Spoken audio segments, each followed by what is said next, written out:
Okay, good morning. Okay, welcome back to my channel. So for today's vlog, mag-unbox tayo ng Gomo SIM. So ito po yung SIM ng Gomo powered by Globe.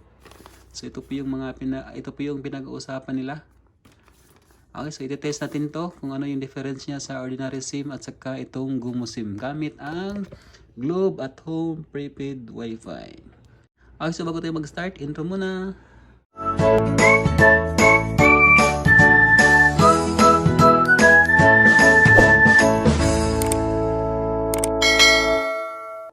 Okay, so let's start. I-unbox natin to.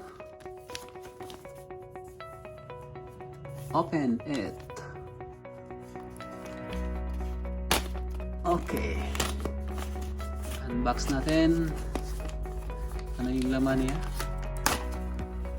Tadang!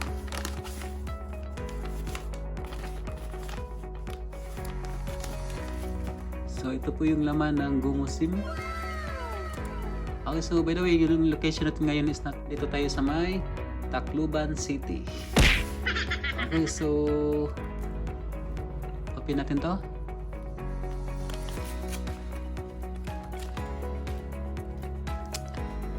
Expiration niya is October 31. 5G LTE SIM. Okay, so ito na po yung laman niya. So meron itong 25 gig na load. Okay. So ito po yung SIM ng Gomo. Gomo SIM. Okay, so mag-speed test muna tayo gamit ang original na SIM niya.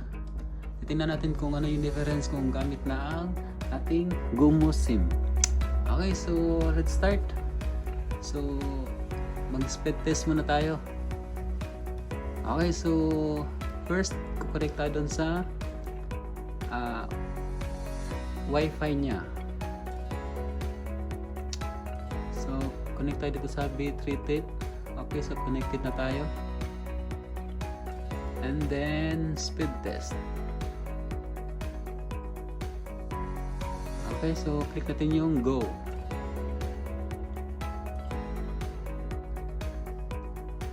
Okay, so medyo mabagal po ang Globe connection dito sa lugar namin.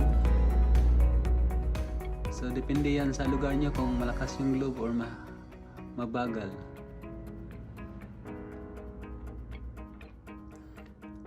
Okay, so yung download niya nasa mga point something lang. Ang bagal.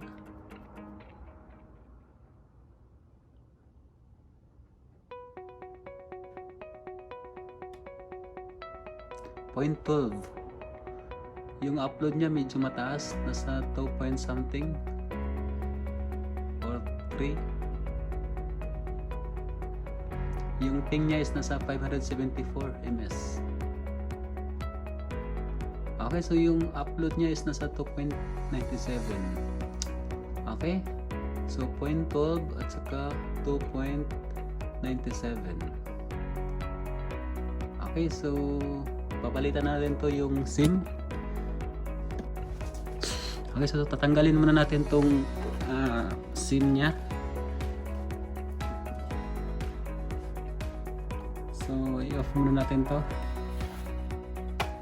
Tapos tanggalin yung SIM niya. Tapos ipapalit natin tong Gomo SIM. Okay, tatanggalin natin.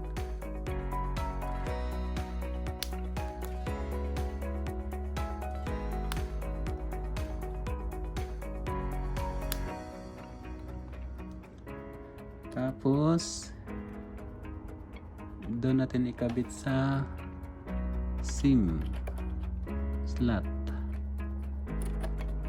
Yun.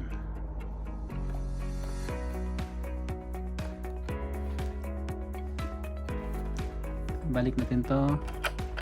Tapos tingnan natin ano yung speed test nya, kung meron bang improvement. Okay, so hintayin lang natin na reboot siya. So andun na sa taas. Hintayin natin na magka-signal. Okay, so naka-traverse na siya. So mag-speed test ulit tayo gamit ang Gomo SIM. Tingnan natin kung ano yung difference nila. Okay, so bago natin i-test, no, i-activate pala natin yung Gomo SIM natin. So punta tayo dito sa may Chrome. Tapos search natin tong gomo.ph. Enter. Okay, so may instruction dito sa activate SIM kung paano i-activate, no? So number 1, insert the Gomo SIM into your device. So na-insert na natin. Download the Gomo PH app via Play Store or App Store. Open your Gomo PH app and follow the steps. And then once completed, you may start enjoying your 25 gigabytes data. Okay, so punta tayo sa Google Play. Sa Play Store. Tapos search natin yung Gomo PH. So dito, ito yung Gomo PH powered by Globe Telecom. So install na natin. So accept, continue, and skip. So nagda-download na po yung Gomo app natin.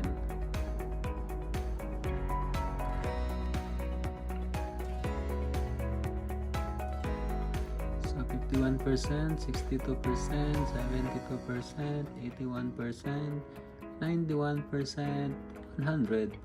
So installing na po yung Gomo app natin. Hintay-hintay lang, katulad ng paghihintay mo sa kanya. Okay, so dito na. Open natin to. Open Sesame.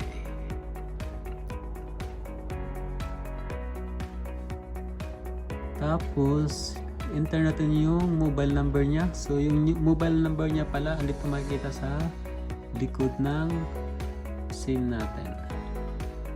Okay, so input muna natin yung number niya.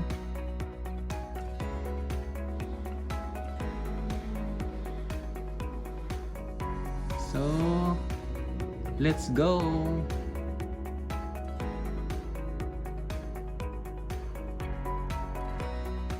Okay, so insert Gomo SIM. Okay, so inserted na po. Proceed.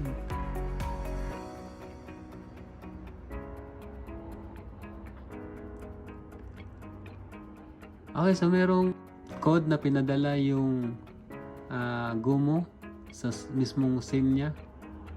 So para ma-access mo yun, papasokin natin yung sa web address ng Wi-Fi natin.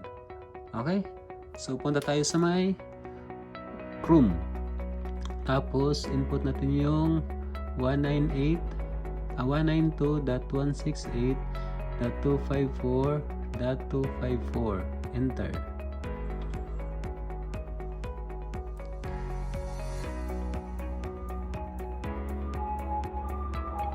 So kung hindi mo pa alam paano ito pasukin, pumunta ka lang dito sa may ilalim ng modem mo.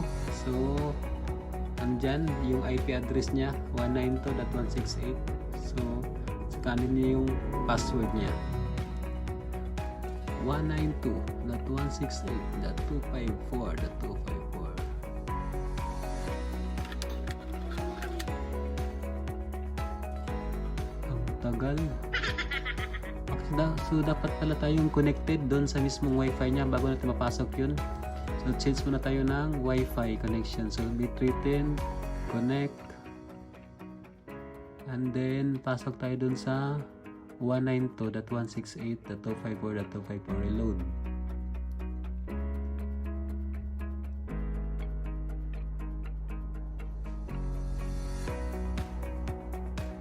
Okay, so andito na po tayo sa IP address niya. And then login tayo dito sa may gilid. Login. Okay, so input na natin yung user niya. User tsaka yung password. Yung password niya dito sa ilalim ng modem.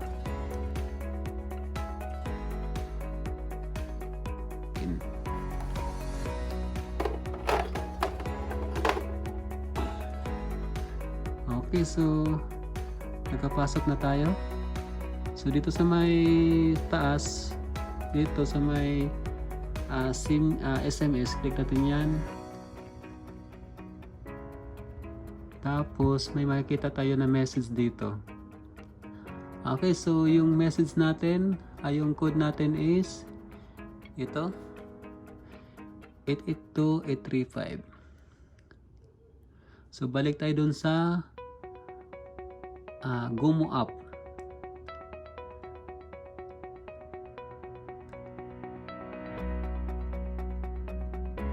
So input natin yung code nya.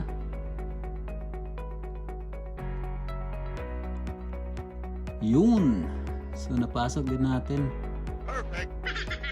So input natin yung pangalan.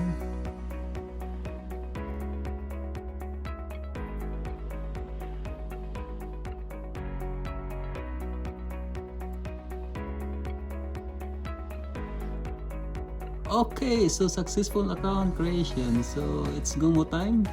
Meron tayong 25 GB na walang expiration. So manage your account and track your usage with the Gomo app. Get started. Okay, so meron na tayong na-activate na po natin. Pwede na natin i-speed test. Connect. And then punta tayo dito sa my speed test.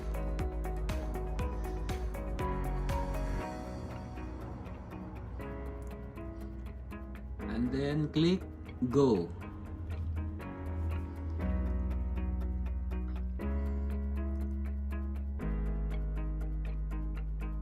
Okay. So ito na po yung speed test gamit yung Gomo SIM natin. Check natin kung ito na ba yung connected.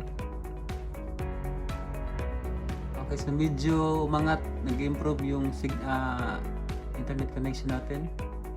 So 1.54 yung download niya. Saka nasa mga 4 yung upload niya.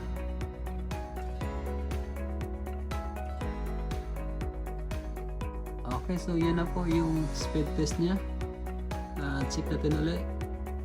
Speed test tayo.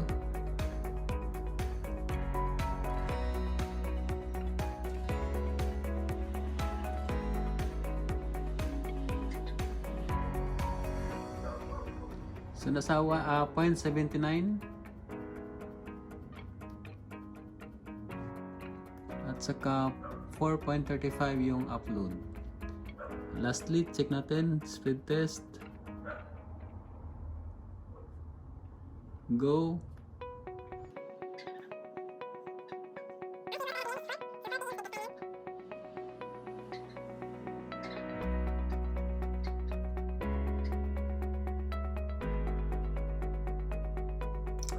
Okay, so check natin yung results para makita natin yung mga difference niya.